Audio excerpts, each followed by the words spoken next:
Okay, we are going to be talking about the cream of the crop here. We are going to be looking at young players that score fantasy points. We are going to be looking at cornerstone wide receivers, okay? So just for some clarity, all of these players will be 24 years old or younger. The reason I'm not including 25, 26-year-old wide receivers is not that no, A.J. Brown is going to fall off a cliff next year. Of course, that's not happening. But in my mind, if we were looking at the A.J. Browns of the world, while those players are young and they should be productive for a very long time, we don't necessarily want to roster someone like that on a rebuilding team. If you're rebuilding, if you're playing for 2024, you probably should be going through and selling A.J. Brown for a younger asset plus some rookie picks, whereas these players on this list, you can go after if you're going to be rebuilding or if you're going to be contending. But before we get into it, go down there, drop a like on the video, subscribe to the channel if you play Dynasty Fantasy Football. And if you play Dynasty Fantasy Football, I can almost guarantee you that you will love flogfantasy.com, where you can check out all of my rankings, including those guys that are older than 24 years old. Not only all my rankings, but at the same time, all the rankings of your favorite Dynasty content creators, such as Dynasty Land Football, Fantasy Stock Exchange, and Fantasy In-Game. We have exclusive articles, videos, live streams. We have the whole 9 yards on flogfantasy.com. Sign up with promo code FLOG and you'll get 30% off any subscription with the link in the comment section. And with a mother flocker purchase with promo code FLOG, yours truly will go through and make a podcast of your Dynasty team. But I think that should be about it. Let's go through. Let's dive into this. Starting off tier 1. I don't really want to talk about these guys too much. We have Justin Jefferson, Jamar Chase, 1 and 2. Okay, with Justin Jefferson and Jamar Chase, I guess for shits and giggles, we can go through and we can just pull up their statistics, their stat line that you had from their first, second, in the case of Justin Jefferson, third NFL seasons at this point. I mean, if we're going to be looking at Justin Jefferson, the man only gets better. You actually have Justin Jefferson as a rookie going through 87 receiving yards per game. As a second-year player, 95 receiving yards per game. In year 3, at only 23 years old, he goes out there 106 receiving yards on a per game basis. He leads the NFL in receiving yards, in receptions. Now, of course, he's not Cooper Kupp from 2 years ago. He doesn't also take the title at touchdowns, but still, nonetheless, at 23 years old to be at the very top in the NFL, I don't know the last time we saw a player of this caliber. I mean, before he even turns 24, the man has logged almost 5,000 career receiving yards. It's unfair. It's obnoxious. And Justin Jefferson's clearly the wide receiver 1. You really don't have anybody else in Minnesota outside of T.J. Hawkinson. Now, going over to Jamar Chase, you'll see, okay, well, Chase is almost equally as impressive through the first 2 years of his NFL career. Quick side note, I do want to flex on everybody here, where if we look back at LSU, where you had Jamar Chase, Justin Jefferson, Joe Burrow, Clyde Edwards-Helaire, we'll throw them on there, all on the same roster in college. I may or may not have gotten to see them play live. It may or may not have been at the very beginning of the season against Texas, where the entire talk of the town going into the week was, oh, who's the real defensive back university? Who has the best corners? Blah, blah, blah, blah, blah. And then Joe Burrow goes in, throws for like 500 passing yards. Jefferson and Chase absolutely crush us. And then the entire country's clowning on us going, oh my gosh, who lets this guy named Joe Burrow throw for 500 yards on you? Little did we know that that was a group of the best offensive players in the entire NFL just a few years prior. Going over to Jamar Chase, year 1, 85 receiving yards per game. Year 2, 87 receiving yards per game. And this is with Chase dealing with an injury in year 2. I mean, we didn't see the same level of improvement that you had from a Justin Jefferson, but at the same time, Chase dealing with lagging injuries. This is a player that is still incredibly impressive. What's very interesting is his game changed just a little bit from year 1 to year 2 in terms of him not necessarily compiling statistics based off of just the efficiency and the big playability, where year 1, he actually had 18 yards per reception. Year 2, it's a little more about the volume that you're going to be getting from Jamar Chase. The yards per reception dramatically go down from 18 to 12, but the targets per game through the roof. The receptions per game through the roof. I would actually kind of rather see that. I'd rather see the underlying volume get better because we know that Ja'Marr Chase, still can go out there this next year and be the most efficient wide receiver in the NFL from a per catch standpoint. It's entirely possible. Now, going over to our next guy, we're going to be pulling up a wide receiver that is so damn young. CeeDee Lamb. With Lamb, he was in the same draft class as Justin Jefferson, and the expectations were so high on him year one, where you would assume that CeeDee Lamb's a lot older than he actually is. CeeDee Lamb still has not turned 24. CeeDee Lamb, 23 this past season. Lamb, very similar to Justin Jefferson, just continued improvement. Year one, 58 receiving yards per game. Year two, 68. Year three, almost 80. The man is on the trajectory to be an elite level wide receiver in the NFL. If we remember this past year, the Dallas Cowboys really didn't have much passing volume. It was very surprising. The Dallas Cowboys, with a 1-2 punch of Ezekiel Elliott, Tony Pollard, and a phenomenal defense, really just went out there and ran the ball. It was one of the worst seasons we've seen from Dak Prescott in quite some time. If we're just going to be looking at the passing volume that he had, like if we're going to go through and pull up Dak Prescott this past year, he was down there at 238 passing yards per game. This was the worst mark that he's had since 2017, his second year in the NFL. Now, I don't expect him to go back to where he was in 2019, 2020 with his passing volume. That was a little unsustainable, but he can easily get back to 270, 280 in terms of his own passing yards per game. And once that happens and we limit the turnovers just a bit, this Dallas Cowboys passing offense will be significantly better. And if Ezekiel Elliott's departure makes them throw the ball a little bit more, CeeDee Lamb could possibly see that next step up. Still incredibly young. He was a phenomenal prospect at OU. I'll flex on y'all again. Yes, I actually did get to see a CeeDee Lamb play our University of Texas Longhorns in college. So we got to see the first three players. Sadly, I did not get to see Garrett Wilson play in person, but we are going to go Garrett Wilson at 4. So it looks like Aaron Rodgers will be a New York Jet. If we go back and look at the New York Jets, in my mind, Aaron Rodgers will probably be the best quarterback this team has ever seen, at least in my lifetime, right? If we're going to be going through and looking at where this Jets team has been in terms of just their ranking on offensive points scored, the amount of times that they've been top 10 in the NFL in points scored since, let's call it 1989. 1989. Okay, so let's do some quick napkin math. What, like 35 years ago? Something around there. If we are going through this, you have 1998 and you have 2008. 2 years over the past 30 plus, the New York Jets have had a top 10 offense in the NFL. This has been a miserable franchise, top to bottom. But if anybody's going to be able to come in, step in and save it, it will be Aaron Rodgers. So I do think that we can be optimistic about where this team is going forward. If you're looking at Garrett Wilson, this was a prospect that was phenomenal. The man was more productive than Jamison Williams, more productive than Chris Olave, more productive than Jackson Smith-Njigba at times at Ohio State. He played in one of the most loaded wide receiver rooms we've ever seen. He dominated while he was there.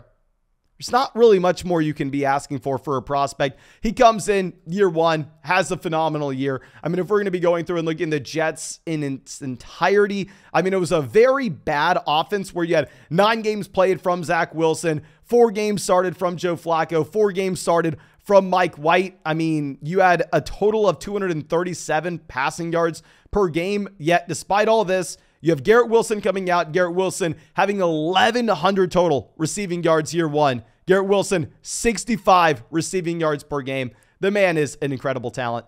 Now, going over to 5, we're going to be looking at Jaylen Waddle.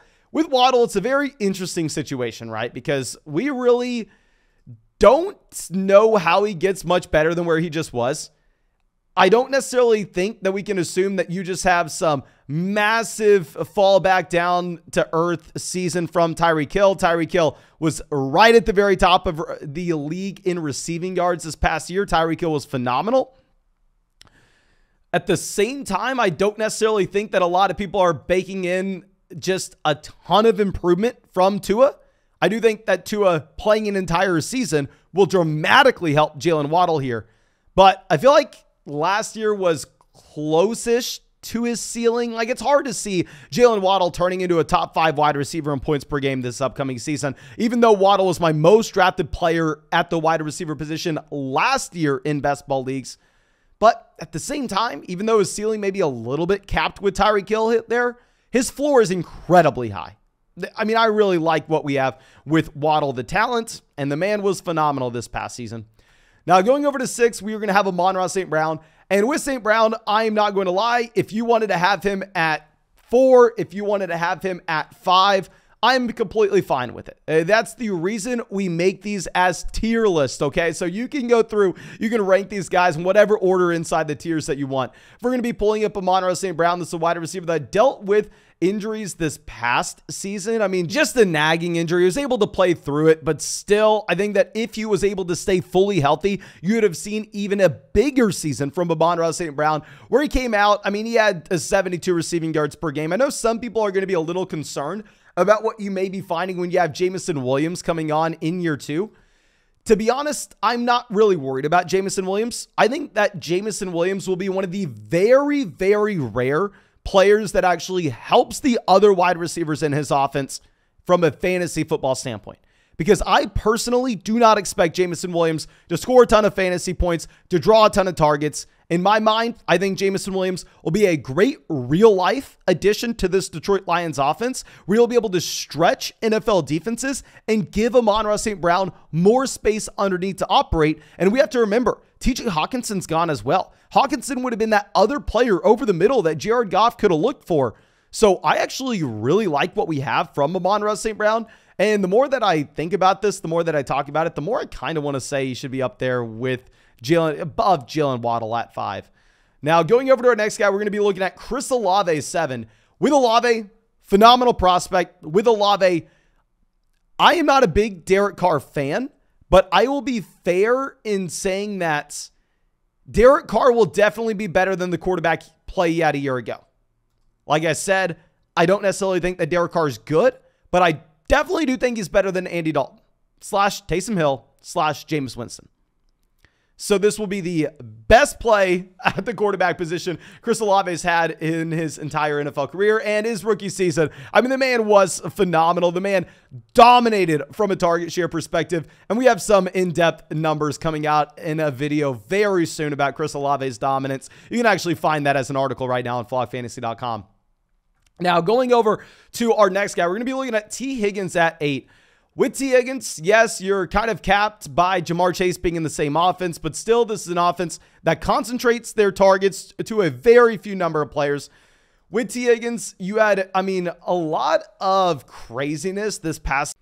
This is also an offense that could easily be the #1 team in the NFL this upcoming season with their overall passing volume. Now, to go along with this T. Higgins profile, we have to be honest in that this past season was a little misleading because Higgins himself dealt with injuries. If we remember, the per game numbers are going to be thrown off. There were some games that T. Higgins went out there and was healthy just to play one snap and to never be seen again. I mean, I was burned a couple times starting T. Higgins this past season. So when we initially pull up, oh, okay, well, he dropped from 77 receiving yards per game down to 64. I believe off the top of my head, there were those 2 weeks that T. Higgins played, but in reality didn't do anything, right? He wasn't out there. I mean, it was more of a psych out for fantasy owners and a psych out for the defensive coordinator of the other team.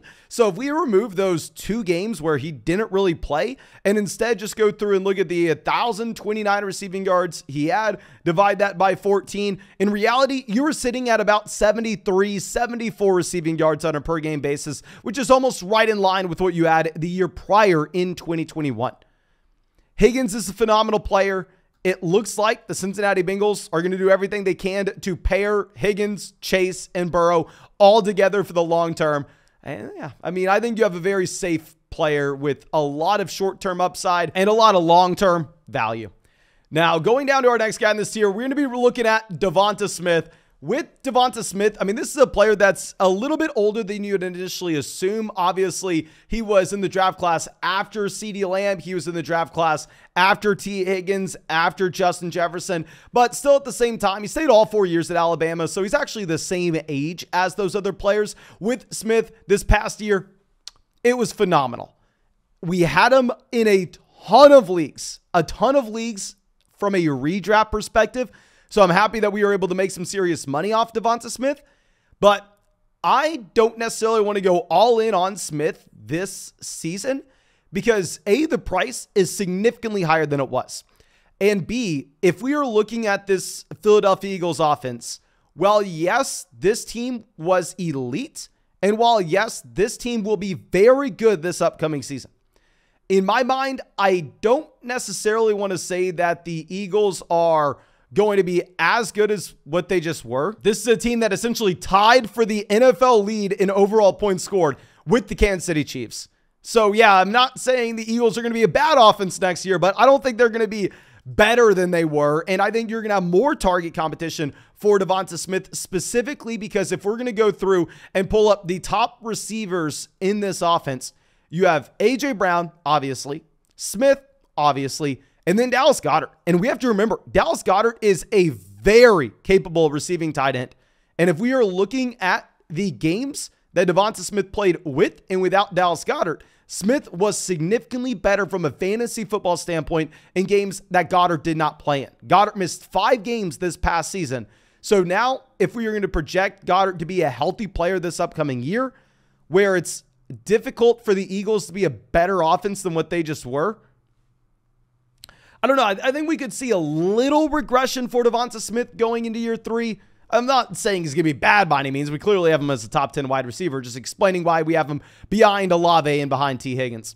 But now let's go over to our next guy. It's going to be Drake London here. And if we're going to be looking at Drake London, this is a wide receiver that I loved as a prospect. I mean, you're seeing a Monroe St. Brown at the top of these wide receiver rankings. And Drake London at USC at a younger age was more productive than a Monroe St. Brown in the same offense. They were both on the team together. Drake London had more receiving yards on a per game basis. And if we're going into what he did year 1, while yeah, the fantasy points per game weren't necessarily there, it wasn't that exciting. If we are looking at the market share numbers that you had from Drake London, the man dominated targets. The issue was not Drake London's talent. The issue was the overall offense that he was playing in. Because if we're going to go through and look at this, Drake London led this team in targets. Drake London had 117 targets, but the issue is you only had 415 passing attempts the entire year from the Atlanta Falcons. So as a rookie, Drake London had 28% of the targets in this Atlanta Falcons offense. From a market share perspective, that's an elite number almost regardless, but to consider that came from a 21-year-old rookie level player, it's absurd. From a talent perspective, I actually think Drake London may be a little bit better than some of the guys above him. But if we're going to be fair when we rank this, we can't just rank it from a talent perspective. We have to understand, yes, Drake London's in a horrible offense that doesn't really have a lot of passing volume to go around. For that reason, we're going to have him down here at 10. Now, at 11, we're going to have Jackson Smith and Jigba. Speaking of London outproducing Monroe St. Brown in college, well, JSN was better than Garrett Wilson, Chris Olave in the same offense. Now, of course, they play different roles. JSN's going to be the wide receiver operating underneath. He's going to be the guy getting all the volume in the world, which I got news for you. That's what we want from a fantasy football standpoint. If we're going to be looking at where Njigba will end up in the NFL draft, I think he's most likely going to be a mid to late round 1 NFL draft selection. It's going to be very interesting to see the offense that he finds himself in. If you had JSN going over to a team like the Kansas City Chiefs, who just lose out on Juju Smith-Schuster, who want that wide receiver to possibly play over the middle that can just generate separation, then JSN will skyrocket up these rankings, of course. But on the other end of the spectrum, if he goes over to like the Baltimore Ravens, where we really don't know what's going on with that situation, then you probably find Jackson Smith and Jigba falling. So, of course, it's difficult to rank these rookies in startup drafts immediately. If you want to find those rankings, they're on flogfantasy.com. We have to bake in a little bit of risk, but also bake in some upside. He's an elite level prospect, just like Drake London was. Now, going over to 12, we will have Christian Watson. With Christian Watson, I had him everywhere in redraft last year. Underdog best ball, I had Christian Watson in a ridiculous amount of leagues, which I'm very happy about. But to be fair, I may or may not be a little bit concerned about touchdown regression hitting Christian Watson, and to go along with this, a massive downgrade at quarterback. Yes, we don't know about Jordan Love. Jordan Love could be very good. It's a possibility. But we don't know about Jordan Love. Jordan Love could be very bad. Well, we don't know. It's a possibility. So we don't really know what the situation looks like for Christian Watson. I think he's significantly better than Chase Claypool ever was. I mean, the reason I drafted Watson everywhere is because he was a phenomenal prospect that people hated on because of his age, even though he played at a tiny school and he couldn't play his junior season due to COVID. We don't need to go down that road. But I'm a little worried about the touchdown regression hitting similar to what happened with Claypool. The quarterback downgrade hitting him as well. So that's why I'm not going to have him in the same tier as London, as JSN. Clearly, I like him, though, as we have him as the top 12 wide receiver on this rankings list. But I think that's all I got for you. Of course, if you enjoyed this video, please go down there, drop a like, subscribe to the channel if you play Dynasty. And if you play Dynasty, I promise you, you are going to love vlogfantasy.com. You can find the link in the description, the link in the comment section. Get all this, a podcast to your Dynasty team with the Mother Flocker tier, and 30% off any subscription with promo code FLOCK. But thank you again. I appreciate you. Really hope you have a great day, and really hope we get to see you with the video tomorrow.